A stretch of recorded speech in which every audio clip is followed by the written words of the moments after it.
Hello, everyone. Welcome to Endangered Species Unapologetically. I am your host, Devon Morris, and again, we're here to teach the hunted to become the hunters. That being said, there's a lot of things that's been happening this past week. And the topic of this discussion is going to be really all about justice and some of my thoughts around justice.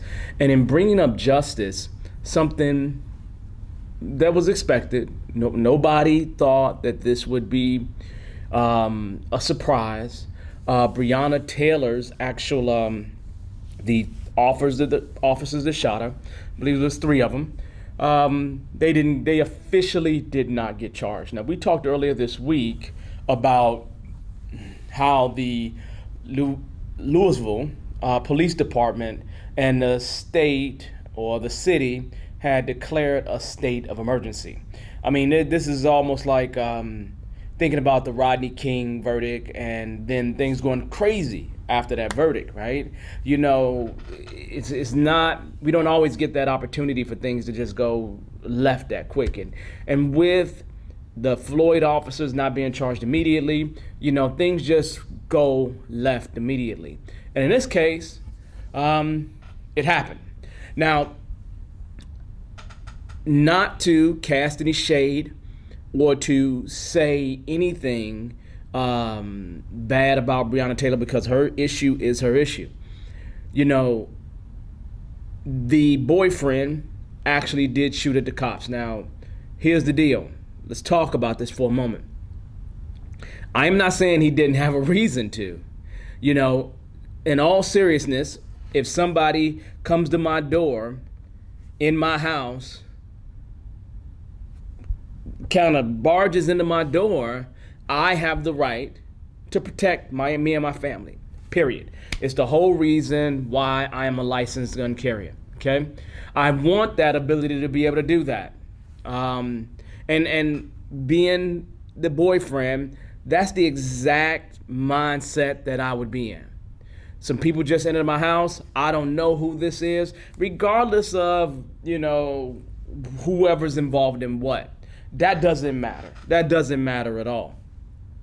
I just know one of the reasons why I enjoy being in Texas is because people around Texas know you enter somebody's house, it's not just a dog you might have to face, it's also a gun you might have to face.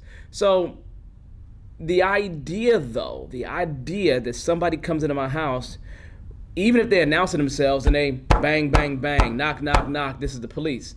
Man, unless I have cameras at the front, that's the only way I would be able to recognize them. But I could imagine being woken up, out of my sleep. Now, I could have been sleeping really, really good, right? I've gotten into some deep REM sleep, and I'm just like had a hard day, and I hear this sound knocking at the door, and I don't even think they didn't even knock. It was a no-knock warrant, so they went in. So now, if somebody comes in, they bang to get in, bang to bust the door open. Man, I'm thinking that's a home invasion.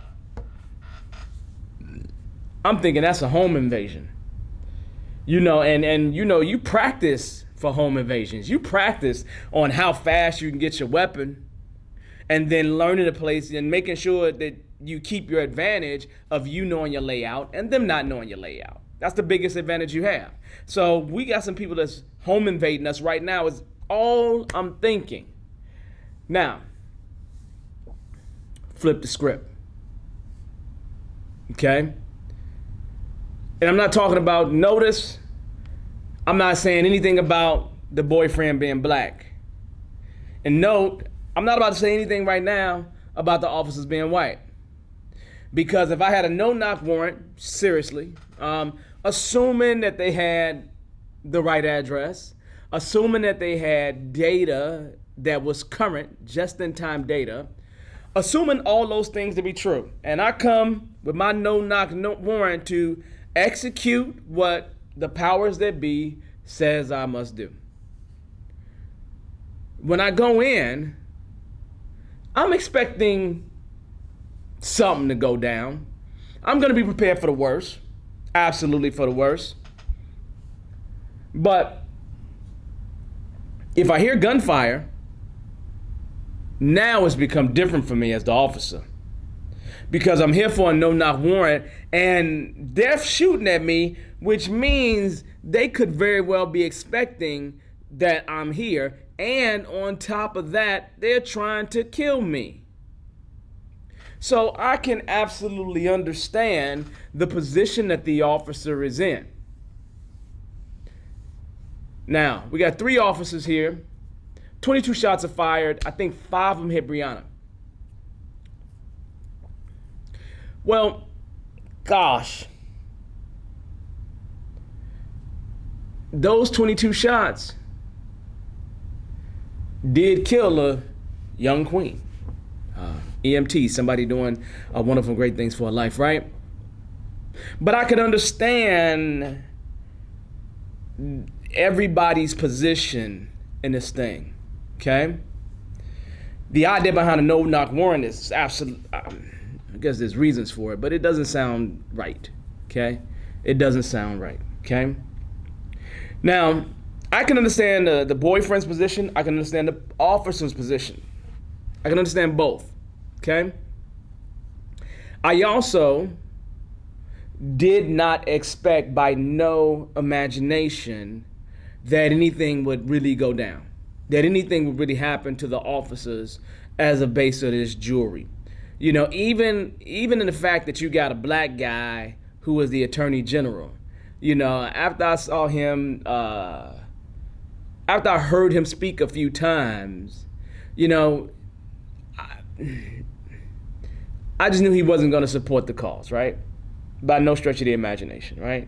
And even if he did, and even if they actually went to court, those guys weren't going to get convicted. Like, they weren't going to get convicted. I mean, truth of the matter is, the guy who killed George Floyd is not convicted, okay? And you have pure video evidence of what he did, okay? But the least they can say is that they were executing their orders, right?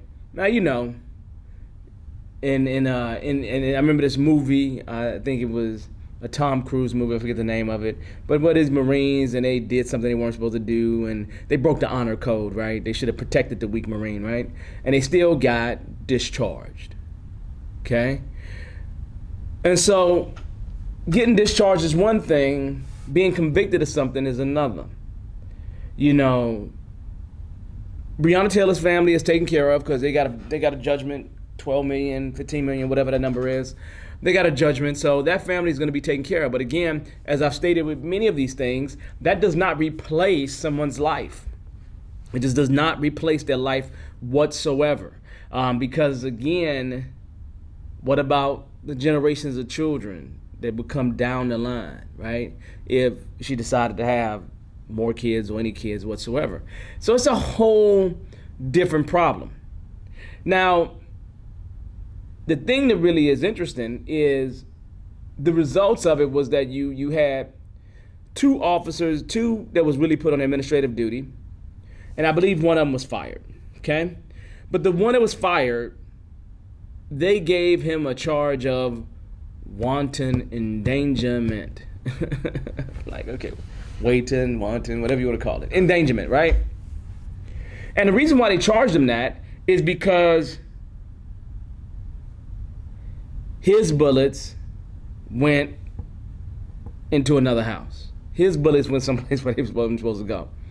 Now, that guy named is Officer Hankinson. The most interesting part about that is his bullets was the only bullets that didn't hit Breonna Taylor. Like literally, his bullets were the only ones that didn't hit Breonna Taylor. His bullets didn't hit nobody. So he had obviously the worst aim, right? So the idea though is that his bullets hit nobody. They just went into another house. So it's almost like, let's just give a charge because we need to give some kind of charge. But what is that worth? What is that worth to the family? Is that a step in the right direction? We've been talking about this for months and months and months and months and months and months and months at this point, right? Are they in the wrong if they executed their orders? Spirit of what they needed to do? Hearing about the boyfriend, and that plea deal that he was offered, if that's true.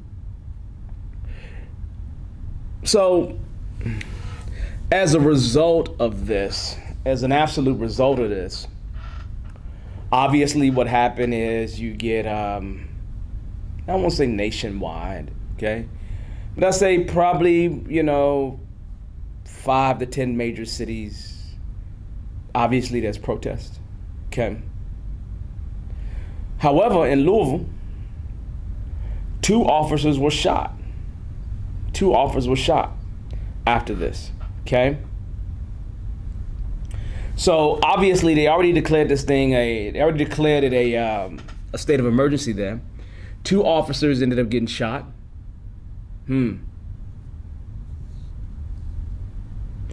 That's a tough day for Louisville Police Department.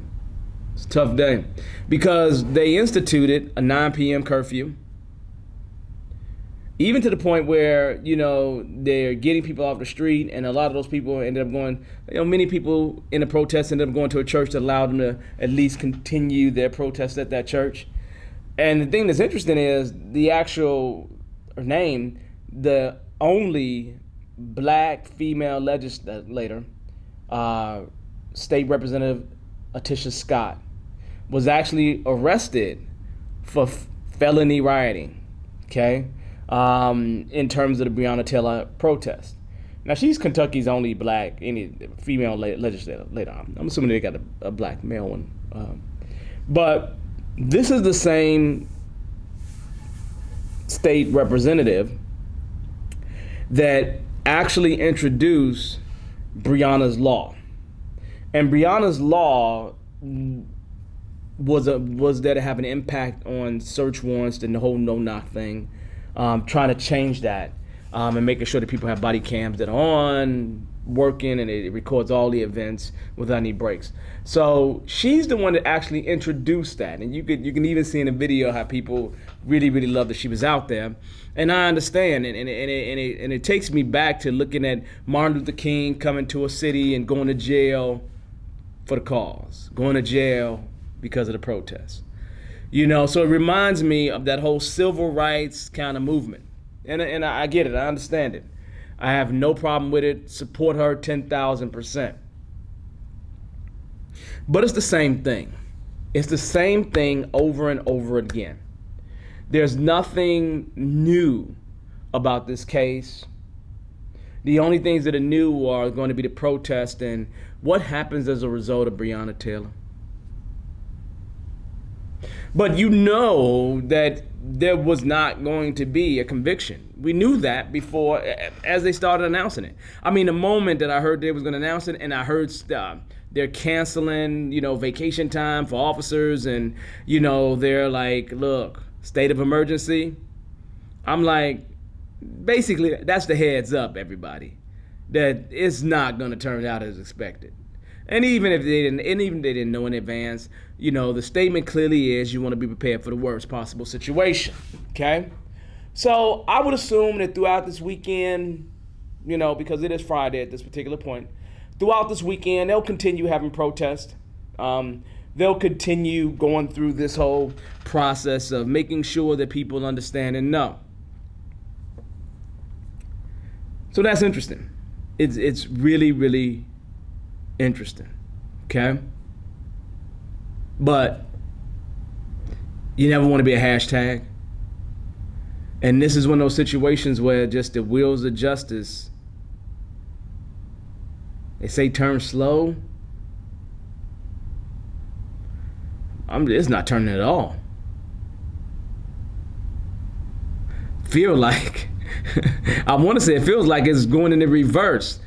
But could I really say it's going in the reverse? No, because our situation hasn't been any different, right?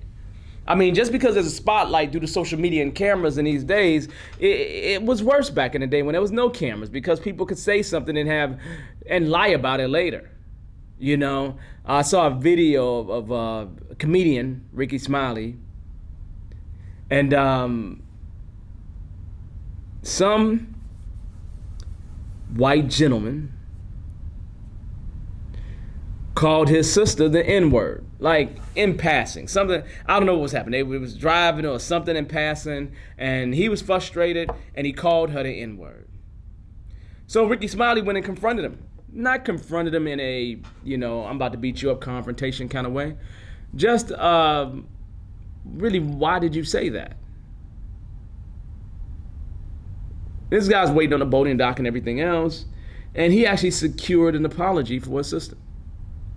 And it's very good to see black men taking up for women, period.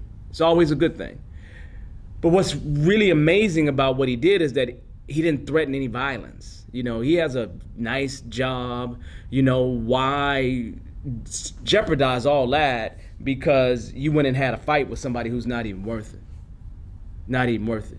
Probably don't even make half the money you make.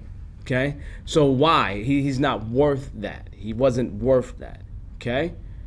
But he did secure the apology. And it's kind of interesting because you see these situations where you have these people who don't really have anything going on in life. I mean, really don't. And they seem to be the ones that hold the white nationalist, white supremacy regime up more than anybody else that's making all kinds of money off of it. So it's like the poor people support it, so and then they don't be at the lowest rank where the black people are. So you want to have somebody who you standing on the neck of. No pun intended. Okay? So that right there was interesting to see that, because what the normal picture is, somebody went and beat somebody up. That's the thing that's going to be sensationalized. If it was a black guy talking to an unknown white male like this one was, and when it had the same kind of conversation that Ricky Smiley had, but didn't have Ricky Smiley's name, was not a celebrity, then you wouldn't even heard about it. You would not have heard about it. You wouldn't have heard about it at all. Even if they recorded it, some of us would see it in passing on one of the social media platforms. That's all you see, right? And because it's Ricky Smiley, we got an opportunity to see the inside of that, which is a nice thing to see, because I know, when I got pulled over the other day, it was uneventful. It was uneventful. And we want things to be uneventful. We want to be able to walk away with our lives. We want to be able to walk away without somebody needing to go to jail or somebody having to go to the hospital. There's no need for that, period. So why go there with it whatsoever? So it's just simple concerns. Not any crazy concerns, just simple concerns. But yeah, the Ricky Smiley thing was really, really nice to see. So the Breonna Taylor thing continues to go on.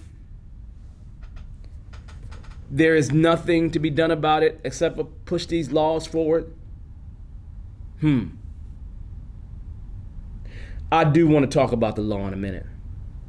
Let me talk to you about something else that I've seen, which is just ridiculous. And the only reason why I'm bringing this up is because I'm involved in this type of activity. And that is, I'm a cyclist. Right? I ride a bike and I do it, often enough, okay? I mix it in with my workout routines. I'm not, a pro. I'm not a super cyclist. Can I do 1,000 miles in a month? Can I hit a century in terms of miles? Can I do 150? Yes. These things have been done. Not the 150 yet. Because I just don't see no logical reason to do it, right? I just don't see it, right?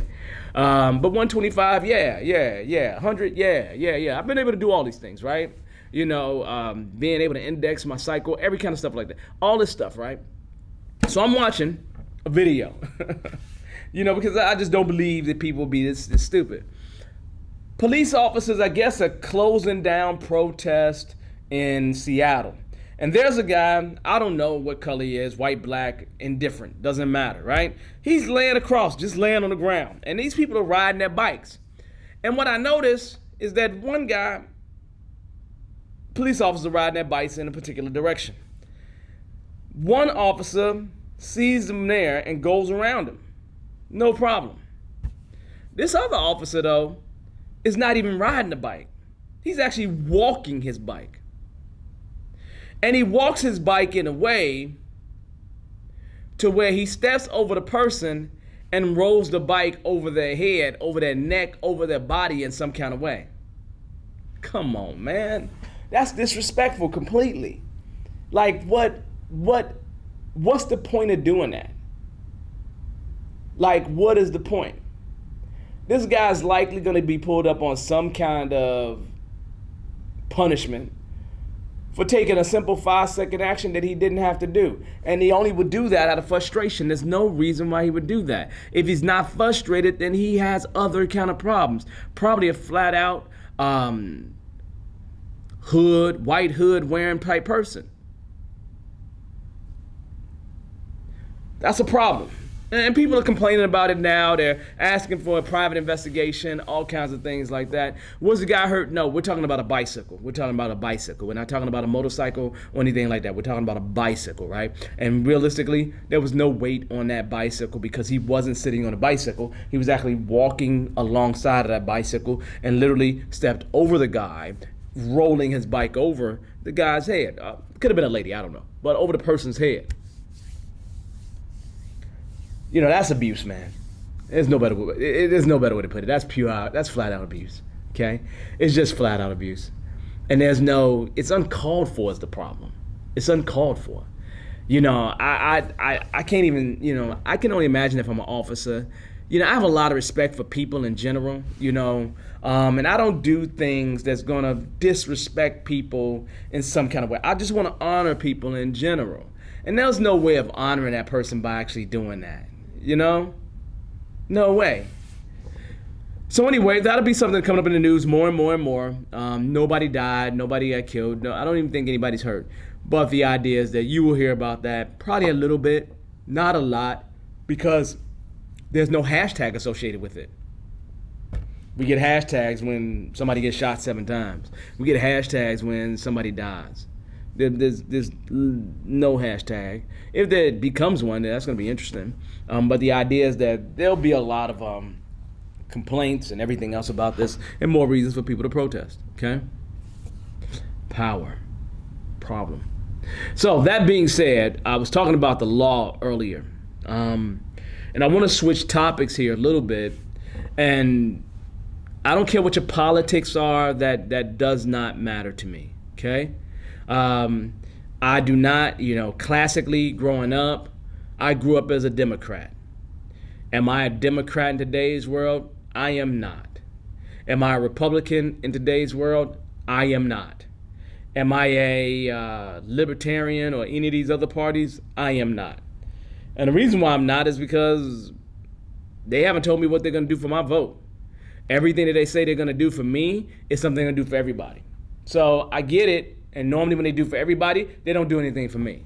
Or people that have my skin tone, right?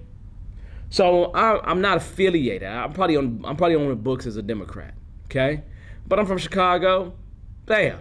So that makes sense. But here's the deal. You got a lot of uproar this week. A lot of things have been happening, right? Last week, RBG died.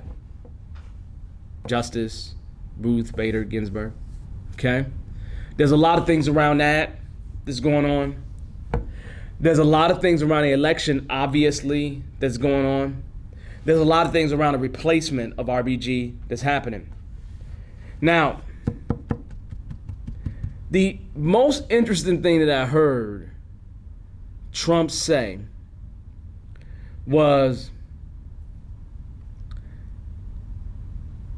no transfer of power, just a continuation of his presidency. Trump has basically given the impression that if he loses,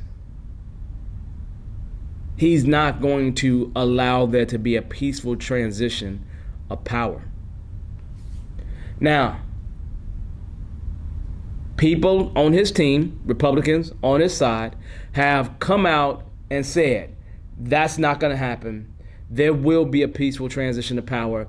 I mean, ever since there was a presidency, there has always been a peaceful transition of power. I know that dates back to 1792. Okay, now was George Washington the president, and the first one is. I just know he walked away. He didn't. He could have became king if he really wanted to, right? But the peaceful transition of power is a part of the democracy. It is just a part of the democracy. Period. It is a part of the example that we present to all the other places in the world that we try to promote this concept of democracy. And to get to a place where there would be an unpeaceful transition of power just sounds narcissistic. It sounds problematic. Okay? So that concerns me. I don't really care, again, what your politics are, but there's no way, regardless of what side you're on, that you agree with that. No way. Because when I hear it, it's kind of like when I hear it, I laugh. And why do I laugh? Because I don't see any of the generals following suit with him. Like the military overall, like I can understand lower ranked folks, but the majority of those generals probably wouldn't follow suit. And for him to be able to hold on to power means he has to have the forces to be able to hold on to power with, because he don't have no weapons or no strength to do nothing. So how is a man that's that old gonna hold on to any power when the people say go? Yeah, he could go and do all kinds of lawsuits and everything else. And yes, this election will probably take the longest to certify who's won. The only way it won't take a long time is if Trump wins. That's the only way. That's the only way. And if Trump wins, cool. It's all right. But we will know fairly immediately what's going on here. If Trump loses, and Trump would have to lose by lands. I mean, like, it would have to be undeniable where the Electoral College couldn't sway it, which it still could. Well, it had to be, like, egregious, right, against what the voters are doing. I mean, he didn't win the popular vote, but the popular vote is going to have to be much larger than what it was last time when he won. Because if it's somewhere around what he had last time when he won, then he'll be president again, more than likely. But the idea is this fool thinks the president of the United States is thinking that he's not going to give power up peacefully. And he don't have the military chops once that transition, once the statement, once the day comes that he is no longer the president, you ain't got to walk him out. You could just throw him out. How is he going to stop you from throwing him out as the military? As the military. How is he going to stop the Secret Service from throwing him out or even protect him any further? So it makes me laugh to no end when I have heard constantly people being afraid of Trump not giving up power. Like, that's the most, like, for me, I haven't heard something that's more ridiculous than that in years. In years. I'm just trying to figure out how he's going to be able to do that. Like, in countries where there is a minority that goes and takes over. But normally, the dictator, not trying to call Trump a dictator, okay? The dictator still has control of the military.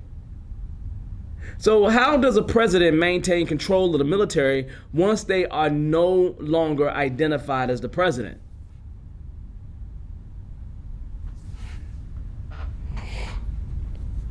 They just can't do that. The new president that comes in, Biden, if he wins, maybe even one of the other folks who win is running. The new president would actually have to be in a position to just say, look, go take him out. Go take him out of there. If you don't want to move him by force. Just really that simple. Take some cameras with you so he can't sue you for whatever. Okay? So, realistically, I don't even understand how that can happen. I don't. And for anybody that has any fear about it, I don't understand why you have fear about it. I really don't. I don't understand. Because, again, once that transition happens and the president is the former president and the current president is in place, that day that oath is taken, it's over. It's over. Whether he wants to walk out of there or get thrown out of there doesn't matter. Once it's over, it's over. So do I believe that there's going to be a transition of power? Yes. Do I believe that the transition of power could have some theatrics? If Trump doesn't win, if he doesn't win in terms of popular vote, there's going to be theatrics. No question. But it will just be theatrics and it will look bad. But it won't look bad. It won't really look bad. Everybody talk about how bad things will look. Everybody already know. You know, whenever I've gone overseas during Trump's administration, people just look at me funny about Trump. And they don't take him seriously. They wonder how he got in. Okay, I get it. I understand. Okay? So, it's interesting, at the very least. Okay?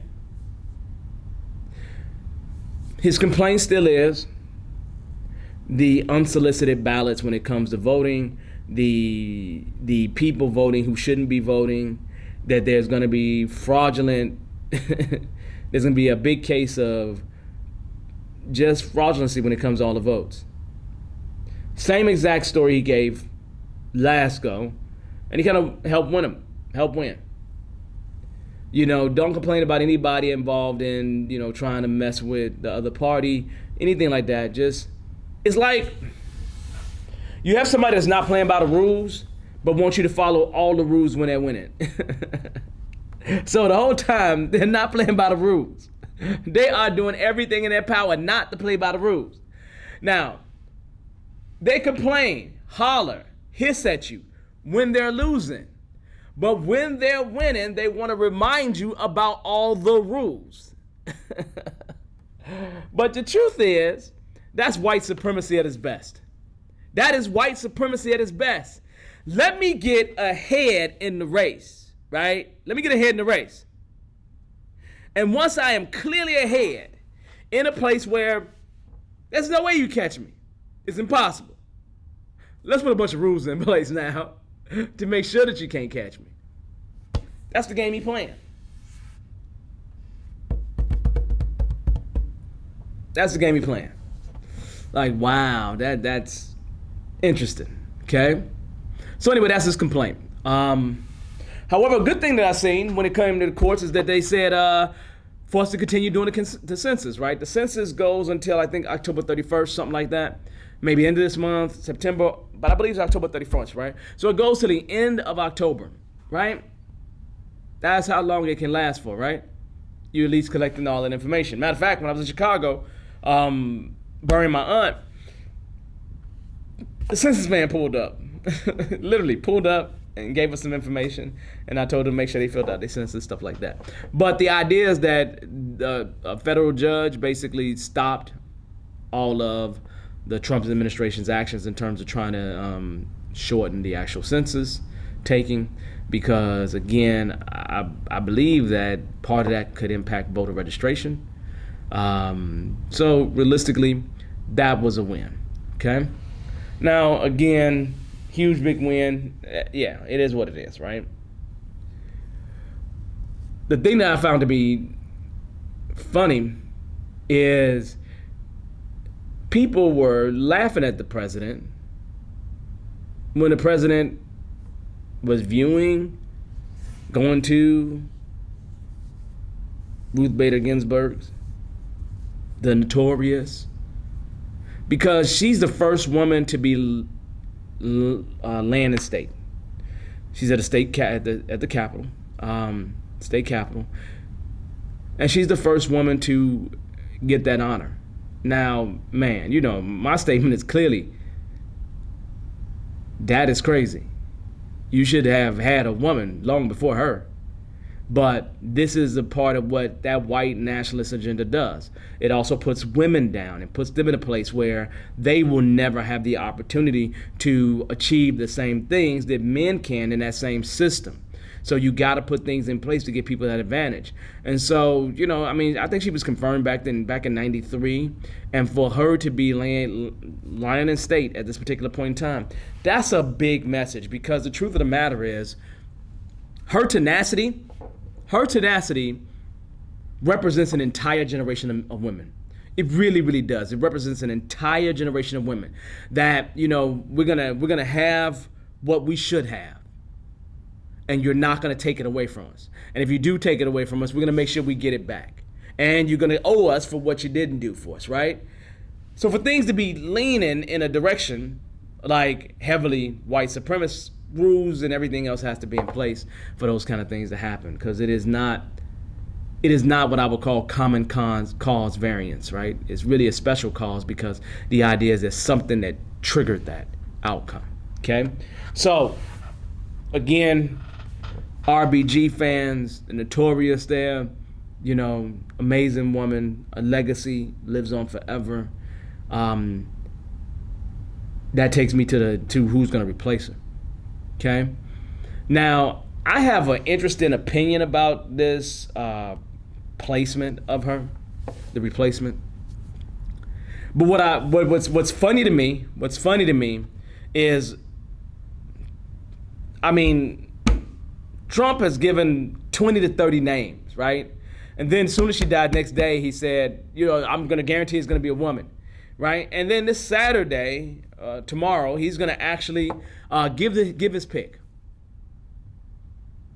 Now I think they got all the votes that they needed to ram it through. But before we talk about anything else, the thing that's interesting for me is you have millions of Americans that are suffering right now. And they are having a partisan fight about a stimulus package. And they likely will confirm a judge before they get the stimulus package done. My statement clearly is where's their priorities? So I'm like, you guys really aren't concerned about the average American. You just aren't. You can't be. Because if you're fighting over what people take to eat, but you can get a judge in really fast, something's not right. Something's not right about all this system that's in place. So I find that it gives me a good chuckle, because I'm like, come on now. Stimulus versus this right here. So here's the deal. I truly believe that a lot of people here in the U.S., especially if you're a supporter of Trump, especially if you kind of you're not one of those, gun-ho supporters. No matter what Trump does, he's completely right. If you sit somewhere away from that far extreme place, just a little bit of place away, you probably would say, at least for your party, for your interest, for the whole conservative movement, the one thing he got right was judges. The one thing he got right was judges. That is probably the sentiment that I've heard from many people. So, if he gets in whatever judge he wants, it will likely be a conservative, right? That takes the Supreme Court, and it moves it 6 people being conservative, 3 being else. 6-3. So then you have to say to yourself, if the only thing he really did that was good was get the justices right, it is not in his political interest to actually get somebody confirmed before the election, because you will take away a lot of the voters that actually are looking forward to you getting the other judge in. That's crazy for me to say that, right? It really is. But if I was actually wanting supporters like that, that's exactly what I would be thinking. Okay? Now, does that mean they won't support him after? No. But definitely, if you do that before, those people are on the fence and only really look at your value as being that who can get good judges in that serve our needs, then you've just gotten rid of a lot of your voters. A lot of those voters that are concerned about that. Okay? So I think it leans towards your political death, Trump, if you do something like that. I think it leans towards you not being a president next year if you actually confirm somebody prior to the election. If I was you, I would confirm them a couple days after. For real. Because a couple days after the election, win or lose, you're still the president. Yeah, you're a president that's transitioning at this point. And I don't know how good your transition is going to be. Especially if it's Biden wins, right? It don't seem like you're too happy with that guy, right? So, realistically, I think it's not in your political interest to do that. Okay?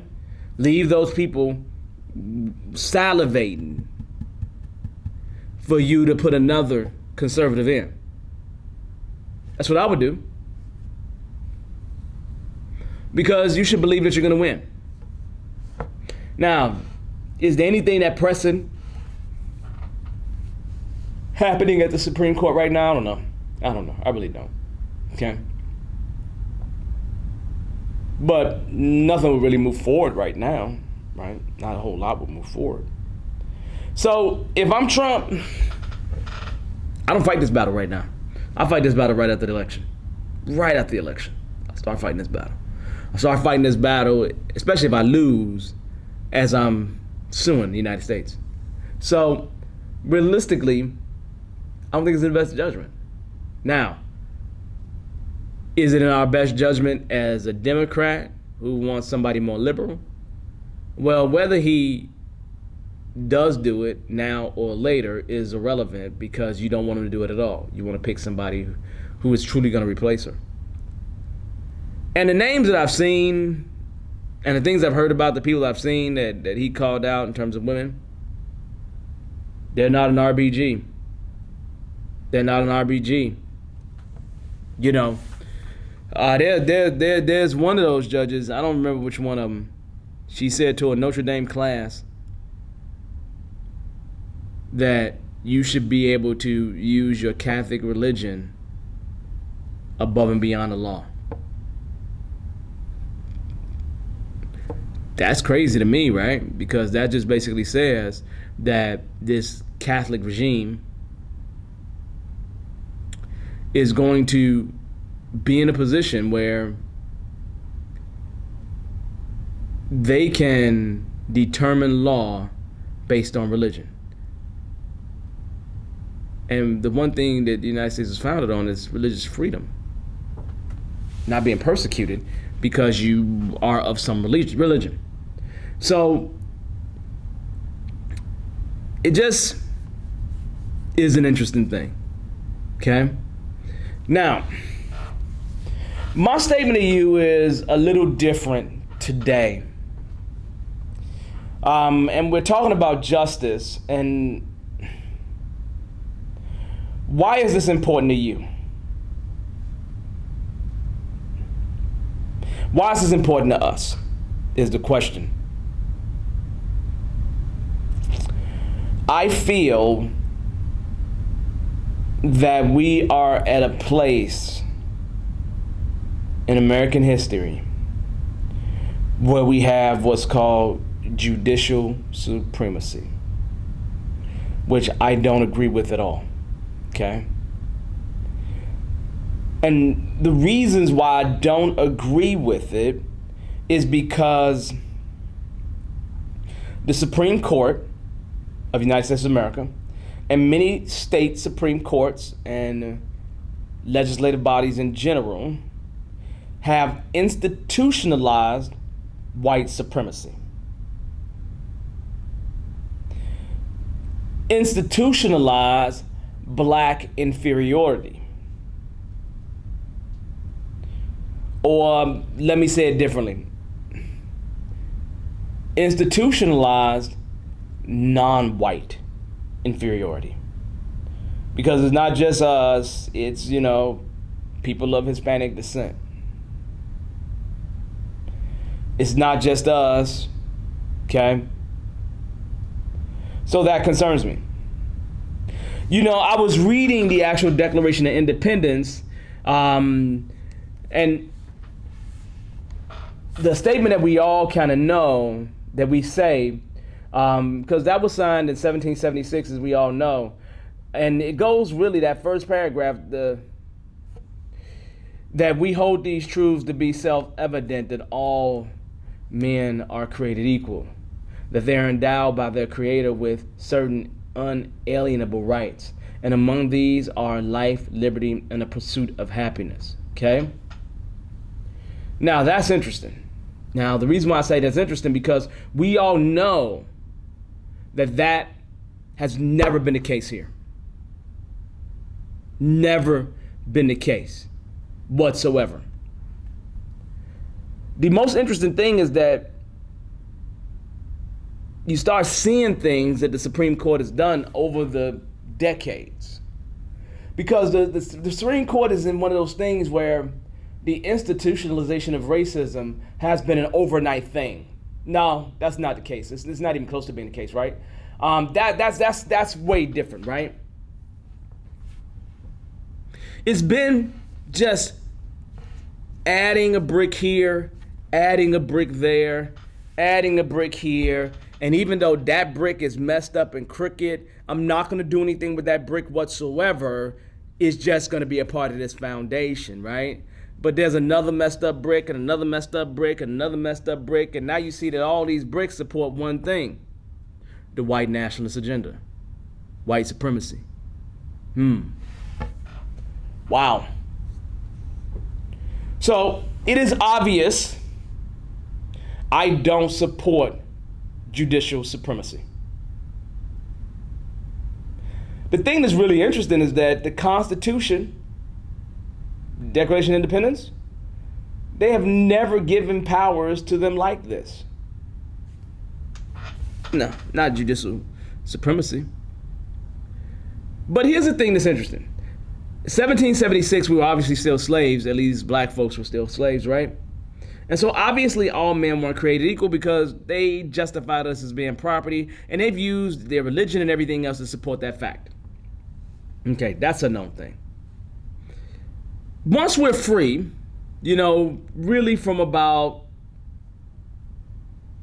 once we're free, 1963 really starts like the Reconstruction period, because, Civil War, you're blowing up everything, and now you got to get America back to working. So you had this Reconstruction period, these different deals going on. But something that exists, which is interesting, even when you talk about abolitionists and everyone else, we start getting this state-to-state battle, about ways of life. And it's really between the North and the South. Now, what I have found to be so shocking is that a lot of people tend to always think that the South is the place where all the problems happen, but the North was even more notorious for the things that they did. They just did them in a more legal way. So, let's go back in the day before slavery was really over. 1857, Dred Scott versus John Sanford. Now, if you don't know about this case, shame on you. Shame on you. Shame on you. Okay? Dred Scott was a slave that was always pursuing his freedom. He was trying to buy his freedom. He was trying to do everything. He probably was trying to run away too, right? Get away, go someplace else, right? Now, here's the deal. The result of that, and I'm quoting this, right? Black Americans had no rights which the white man was bound to respect. That's what they said. That was the main result of that case, literally. So what was happening is that Mr. Scott, Sanford owned Mr. Scott because Mr. Scott was actually a slave to his mother. His mother owned him, and then his mother gave him to John Sanford. And the thing about it is that I think he was in the Midwest, and at least Scott was in the Midwest, and the Scott character was in New York. So now you have a state-to-state battle. You have a North versus South kind of thing, because I think they was in Missouri, and I think Missouri was considered part of the South. So anyway, the point is, now you got this interstate thing happening. And since it's an interstate thing happening, now this is going to be a lot more news, a lot more press, okay? Chief Justice Robert B. Taney, remember that name, okay, said clearly, African Americans were not and could not be citizens, okay? Now, again, we're talking about back there during slavery. But what about the free blacks, the ones that obtained their freedom, right? Because some blacks were able to buy their freedom, some ran away, right? Okay, let's take the runaways and say that they was illegal, they should have never run away, right? You know, I don't believe that at all. But let's just say we're taking them off the table. But what about those free blacks who got it for a legitimate reason? Like, you know, I know of cases where, you know, the slave owner, you know, had some children with one of his slaves, and he would free his children upon his death. Maybe give him a little something, help him out, right? I know of those things happening, right? Where you have legitimately gotten your freedom. But now you've legitimately gotten your freedom, and the thing that's crazy is, they say you're a citizen if you're born here. I've always said that. You're born here, you're a citizen, man. You're a citizen. Okay? So, you're born here, you're free of slavery, and you're still not a citizen. And you're still not a citizen. So what do you call yourself at that point? I don't know. But you're still not a citizen, right? Went on to say, the founders' words in the Declaration of Independence, all men were created equal, was never intended to apply to blacks. Now,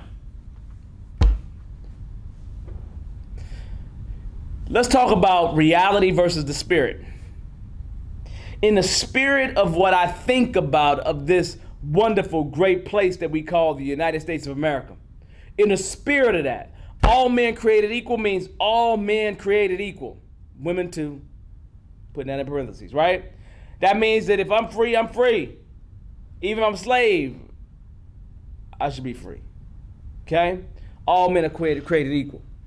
But we have this push from the founders, and we have founders, probably over half of them, own slaves. George Washington owned slaves, right? Thomas Jefferson obviously owned slaves because he got kids. That's super obvious, right? So you literally have, okay, founders who owned slaves to tend to their mansions and things of that nature. Okay? Well, great. Well, I can understand why a justice would even say that if I treat my slaves, if I have slaves in the first place. I can understand that. See no issue with it. Okay? But that means that even as a free man, you still wasn't a citizen back in the 1850s. No matter what you did.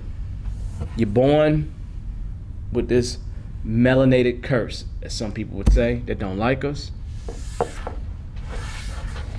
And now, the country you helped build, the only country you really know, like, it's not like you get on a boat and go somewhere and find your family, right? Lincoln was trying to send us away, obviously, but you understand. You can't go and just jump and go see your family, right? Because you don't know. You may have been here 6, 7 generations already. Wow. So that Dred Scott case was a blow.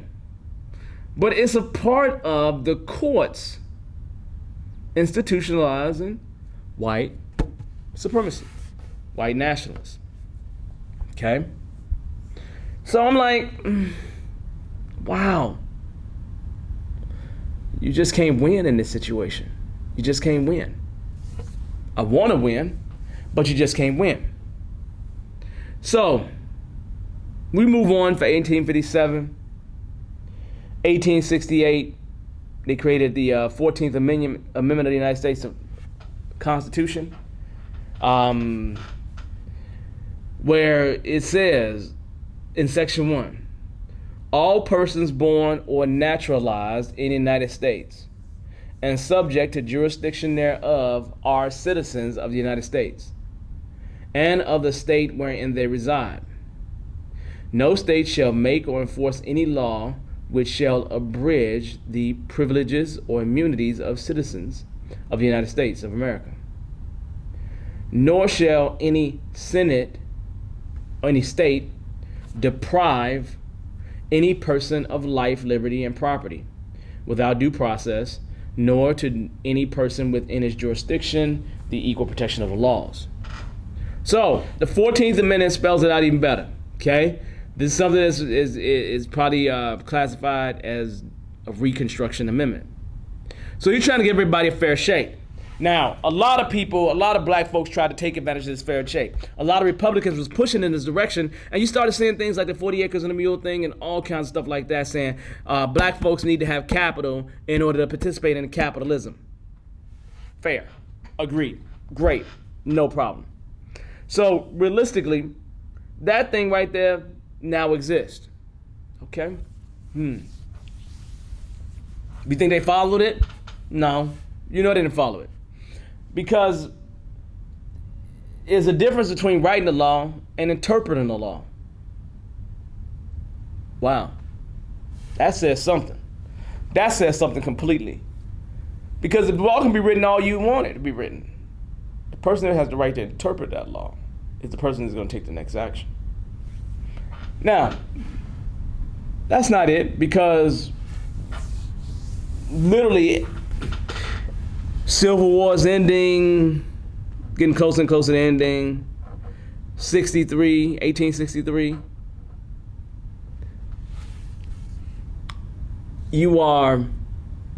Some of you are free, others are not, okay?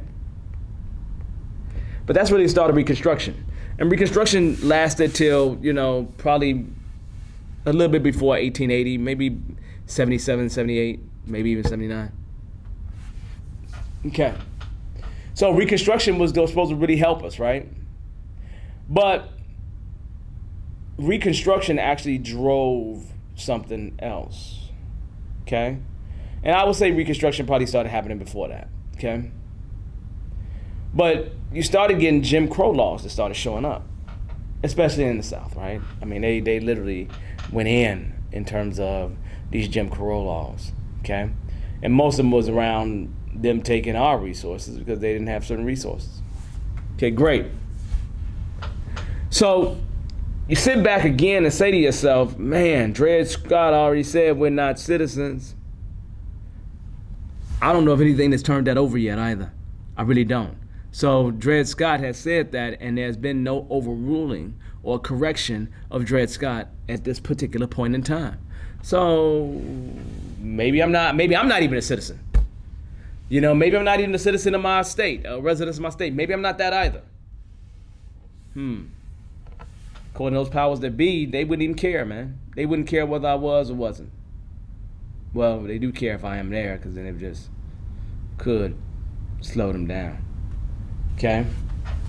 So, the next most interesting thing that happened, 30 years later, now mind you, there are all kinds of laws being put in place, literally. All kinds of things that are happening in terms of that would have some race relationship. But in 1896, Homer Plessy, versus John Ferguson. I believe Ferguson was a judge in Mississippi, something like that. So one thing to understand is that interstate commerce was always interesting. So Plessy, who was a light-skinned person that could pass. Now, for the uninitiated, what do I mean by pass? Nothing really complicated. I mean pass for white. That's it. When we say pass in that situation, we're really talking about you passing for white. Okay? So he was light-skinned enough where he could actually pass. Well, great. What he did was something interesting. Back in the day, early 1800s, you're really talking about a lot of trains taking you from one end of the country to the other. So she'd have to have, right? That person, we're going state to state, crossing state lines. You might be in the north and they got certain rules, in the south they got their own rules, right? And every state is determining how they're going to deal with things, how they're going to keep the institution of slavery without calling it slavery, right? That's ultimately what it boils down to. Well, the interesting thing for Plessy is that Plessy in Louisiana, because he was in Louisiana, he actually got on a train and sat in the white section. And back in those times, the conductor wasn't supposed to ask you what your color was because you could sue them. Interesting, right? Now, Plessy sat down and the conductor asked him, said, are you white? Are you black? Whatever it was, right? And he told him the truth and said, no. Okay? So what Plessy did, he wanted to fight about that. Now look, this happened back in 1892. It took almost 4 years for us to come out with a verdict on that from the Supreme Court. And that verdict really says equal but not separate, or basically what we've translated to separate and equal, separate, not equal, whatever we do, right? But it literally is equal but separate, equal but separate, okay? Now, the theory here is that segregation doesn't equal discrimination.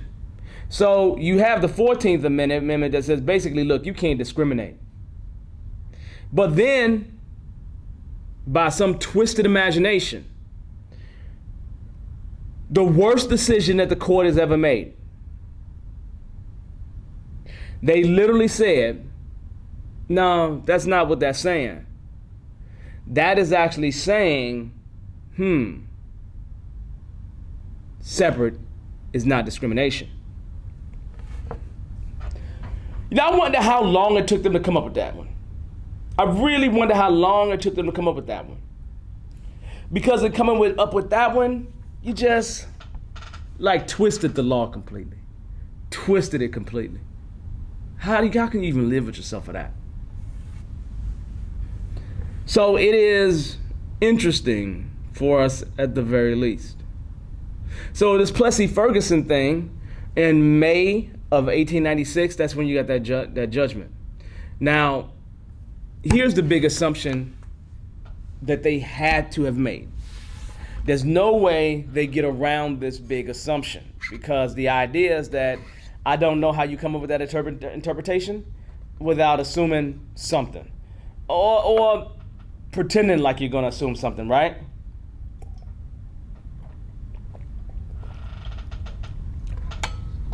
Their assumption had to be that the separate stuff that each one of them have is equal, is exactly the same.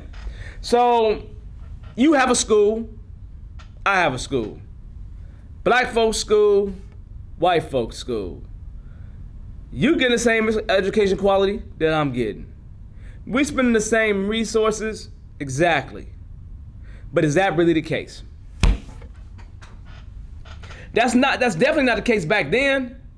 It's definitely not the case back then. Because this is before the 1960s, where you still was getting strung up. I do believe that Emmett Till happened after this. Wow. So one of the things that did is that helped to promote the current state of affairs. It helped to promote the fact that whatever they're doing right now is okay. Whatever they're doing right now is okay. Because what we'll do is we'll go and figure it out for them. Interesting. So Jim Crow pressed in a whole different direction. You started getting laws that have been put on the books, right? Vagrancy laws and all kinds of stuff like that that's being put on the books, especially as soon as slavery was over with, right? So you already got these laws that are in place that are creating a system. So if I don't want you leaving on the train because there was better jobs in the North, why stay in the South when the North could offer you even more than that?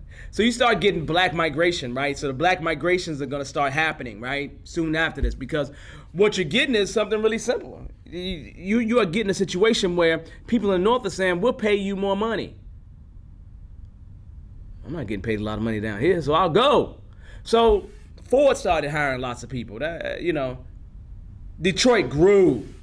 Chicago grew. St. Louis grew. All these Midwestern places benefited from that migration. Great. So as this migration is happening, you already have this thing that's in place. They're saying equal but separate. Equal but separate. You even have organizations that's fighting the cause. Great, because we've always been fighting the cause. There's nothing, we don't lay down and just take things. So interesting. Now, when it came to Plessy versus Ferguson, loss, complete loss. But the thing that I want you to understand is that one case, most people say is the worst decision that they ever made. That one case has never been thrown out or overruled. Never. Now, when I say overruled, people are going to say, well, what about Brown versus the Board of Education? Well, what about that? Okay? 1954. 1896, 1954. You see all those years of damage? All those years where they're saying separate but equal, equal but separate? All those years of that? Who helps us recover from that? Like Supreme Court, you actually make the worst decision that you could possibly make, and you don't have the guts to throw that thing out. Now, people will say it's been de facto overthrown, overruled. And that was Brown versus the board, right? That de facto overruled it. But not really. If something's wrong, you get rid of it. And this is a case where they didn't get rid of it. We ain't got no apology about it, that's for sure.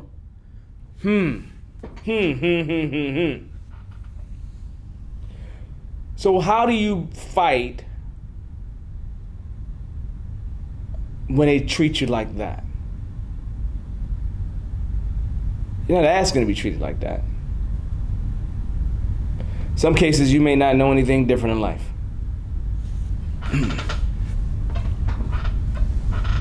But I can tell you this much. It's demoralizing. It's demoralizing. It's like trying to climb up a mountain and you keep sliding down to the bottom. Every time you slide down to the bottom, you feel like you've slid further down than where you started. Man, that's wild, man. Because why would I even try? Why would I even try? There's no reason to try. Absolutely no reason to try. There's no reason to put my wholehearted effort into anything when you can come down and burn my town down. When you can come and take over the government. It's just that Plessy versus Ferguson basically supported the rules that were in place. The Constitution is saying, Declaration of Independence is saying, all men are created equal. Well, they're saying to us, yeah, we agree that you're equal, but then they add a nuance to it. Yeah, we agree you're equal, but, how does that go? How does that work? I mean, literally, how does that work? How does that work? Okay? How does that work in any situation? It's like me saying, yeah, you look good, but that now you only hear the but. Now you only hear separate. That's all you hear. Interesting. So you really mean, Devon, you really mean that they have never overthrown this thing? The answer to that is a resounding, they never have. And I can't say that they will. I can't say that they will. I don't know. I literally don't know. So it's definitely a concern of mine. You know, I kind of think to myself, I say, when I think about the court in general,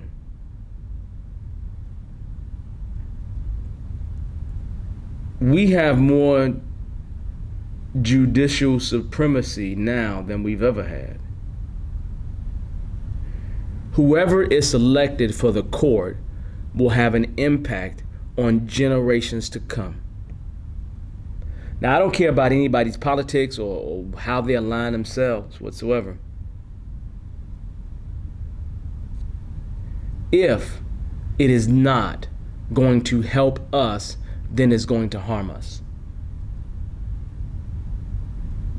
So, in my books, judicial supremacy is a huge problem. It is a huge problem. And we need to find a way to change that, because we've changed we changed lots of things. You know, I actually believe that there should be no judicial supremacy. Matter of fact, we're gonna have to talk about that in a future podcast, right? Because I think there's way more to say about this than what I really want to say right now, because that'll take us for another hour or two. But we'll get to that topic, and maybe I'll bring in a guest that knows more about this than me, so then you can get another perspective. But it is one of those things where if they have judicial supremacy and they almost make the other branches of the government almost non-existent, and they can do that for generations, I'm very concerned. I'm very concerned. I mean, I'm concerned already, right? I really am concerned already, right? Super concerned. Now, the thing is really simple. What you have to remember in them selecting a justice is whatever justice they select, they become a part of the 9 that gets to interpret whatever's going on against the Constitution.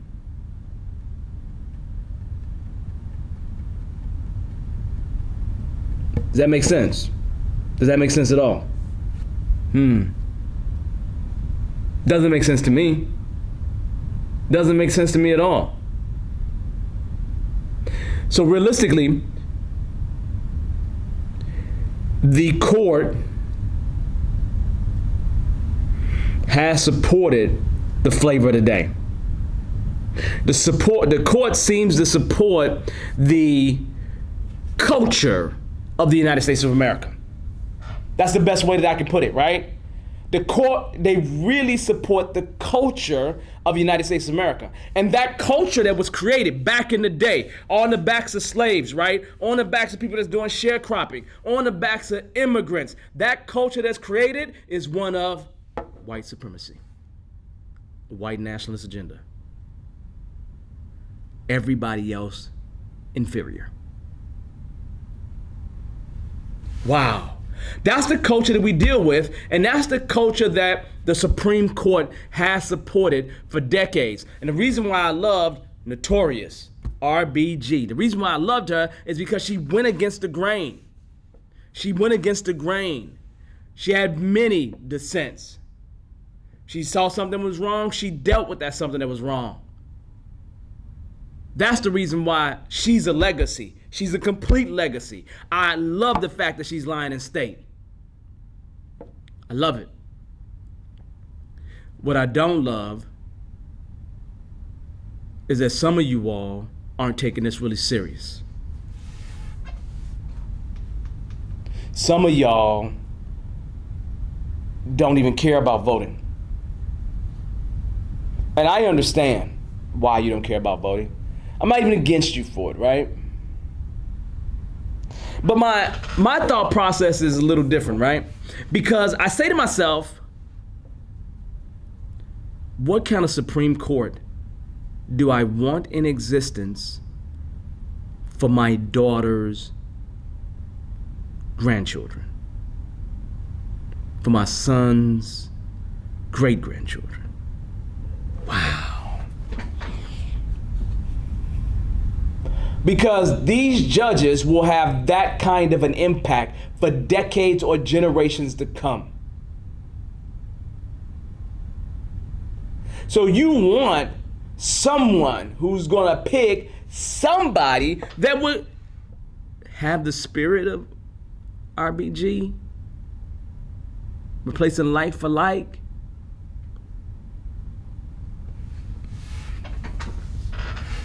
You think you're gonna get that with this administration? I don't know. You know, you have some Republicans that are saying, look, you know what, we're gonna wait it on out and we're gonna follow her wishes and not select somebody until the next president's selected. Okay, I understand. I get it. Yeah, I ain't got no problem with that. I really don't have a problem with it. Okay? But I have a problem with you not being involved in that cause. Like at a minimum, what you could do is you can call your local senator. You don't even know who your local senator is, do you? Find out who your local senator is. Who's your people that's in the House of Representatives, right? Find out people at the state level. Find out the people that's local to you. Find out who's federal. And you need to call them and say, I don't agree with this. I don't agree with this. I don't agree with this. I don't agree with this. Regardless of your party affiliation,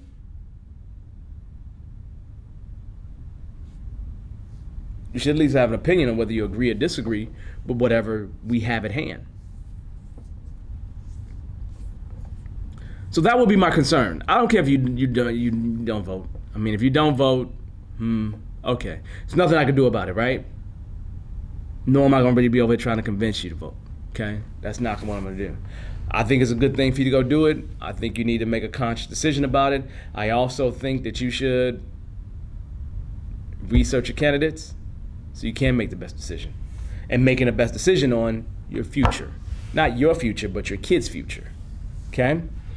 All very, very important. So realistically, it's just one of those things with the Supreme Court, as Kanye said a while ago, they don't like black people. That's the only conclusion that I can come up with. They don't like black people. Because if you like black people, you wouldn't stand on their neck with this white supremacist agenda. And the thing that you also have to know is that the world is changing. Are you going to tell people what you desire? Or are you just going to let things just happen? I don't know what the right thing is for you. I just don't know.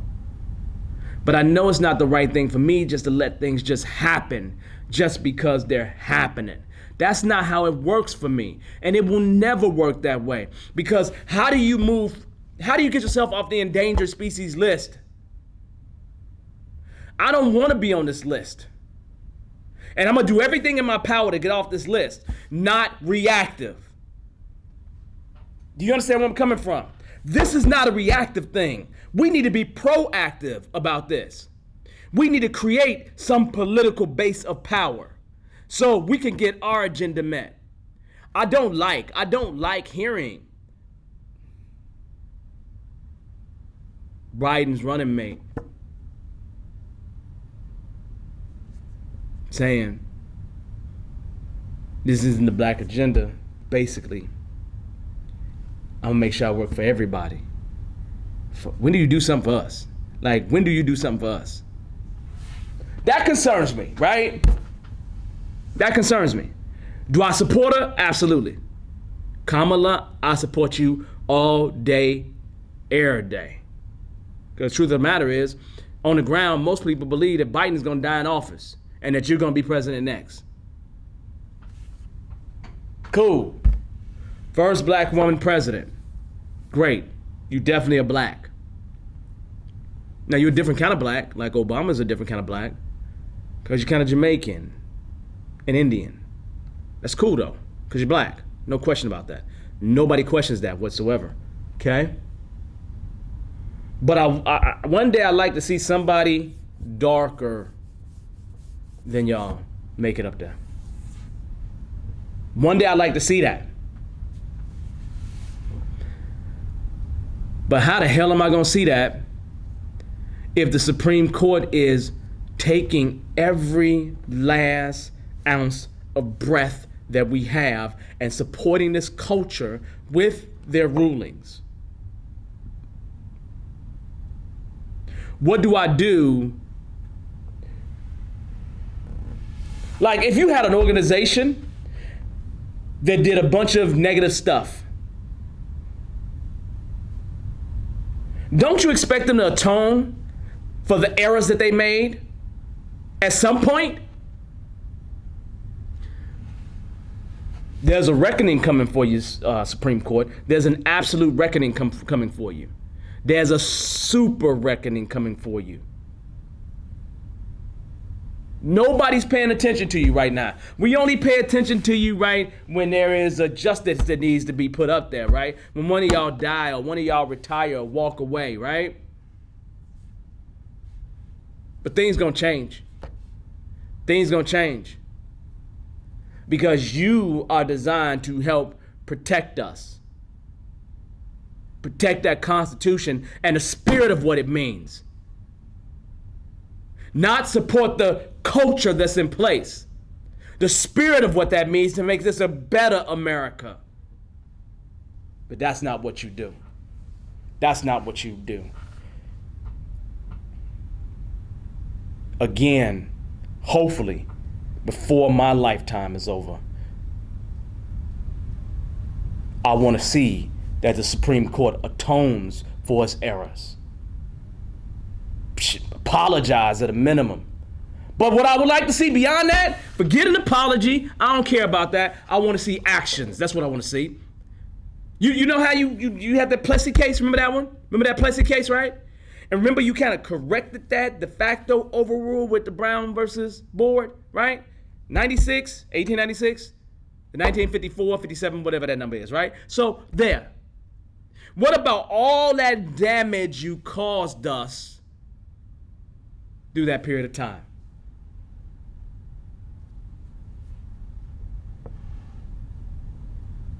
Because what y'all have done is y'all allowed the South, who lost the war, to act like they never lost the war.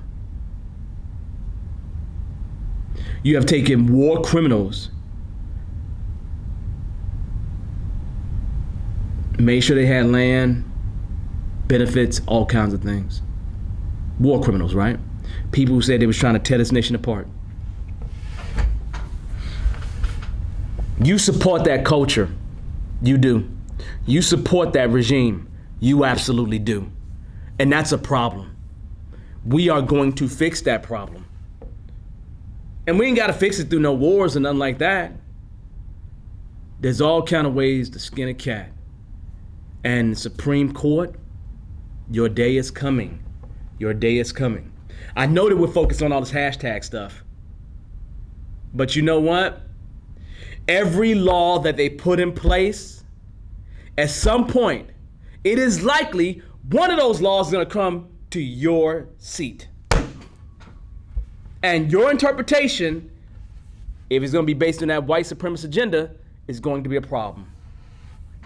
This is where we have the issue at.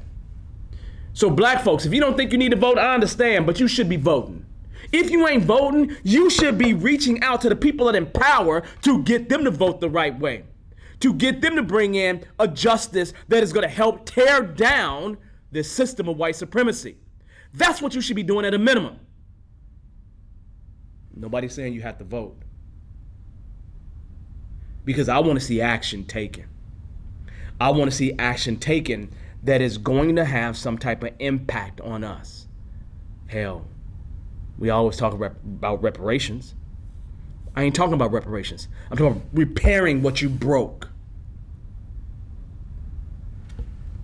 Problem is, how the hell do you measure that, man? It can be measured. It can be, right? 100 years after the whole Wilmington thing, they put together a commission that lasted for 6 years, right? And they talked about some of the things and came up with recommendations for some stuff. Now, some of that stuff is really fuzzy. It's really fluffy is what I should say. Not fuzzy, fluffy, right? Really fluffy, like it's a big old cat with a whole lot of hair that's fat and ain't got nothing better to do but lay down and eat cheese, right? So the point I'm making to you is that there's a day of reckoning coming from the Supreme Court. There really, really is.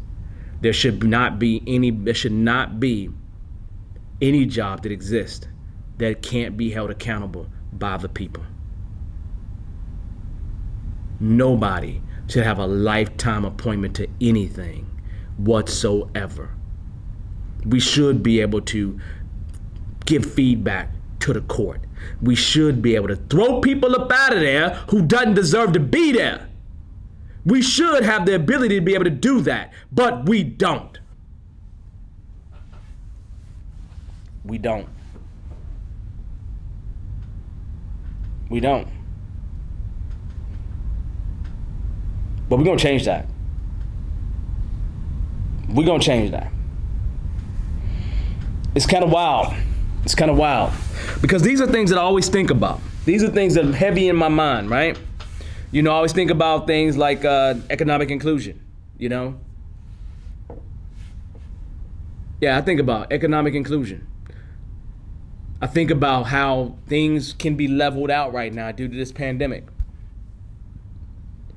I think about us being levied down to being servants and frontline workers. And anytime we move beyond that, it's so hard for us to do. All these things. Just makes it more interesting. So the fact is,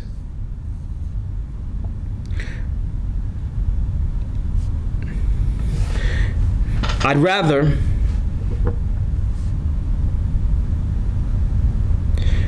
die being endangered if I'm fighting for what's right. Because I can't guarantee you that we're going to get what we need to get. But we're going to get what we need to get, or we're going to die trying. It's going to be one way or the other. Because unfortunately, they're not going to give it to us. So when it comes to the Supreme Court thing, we're going to have to take it. We're going to have to get that atonement. We're going to get everything that we need to get, that we deserve to get. Look, man, this has been a great conversation. You know, I'm going to bring on some guests to start talking about these kind of topics more in depth. Because they have way more knowledge on it than me, and I really am on a constant journey of learning. You know, I'm gonna actually go and do more research into both the Dred Scott and Plessy cases, and just learn a little bit more about the backgrounds of the people. You know, I'm gonna go and look at some of the justices that's being, especially whoever he presents to tomorrow. I'm definitely going to take a look at that. And then I'm just going to determine a strategy, because I am for sure a proactive hunter. And I want you to be too. On that note, I'm going to say thank you, thank you, thank you. One of the things that I didn't say at the very beginning is subscribe for all those people that have remained here. Make sure you subscribe to our video podcast, which you see on YouTube, or you can go to one of our audio platforms and follow that podcast. Other than that, it's been a wonderful, pleasurable time. It's good to get these kind of thoughts out. And I want you to engage in more of the conversation in the comments. I will be replying to those things over time. But I have enjoyed you for this session. I really have. So I'm going to say peace, over out, 10-4. I'll see you next time. I'm knocking my computer down. Thank you so much. Thank you, thank you, thank you.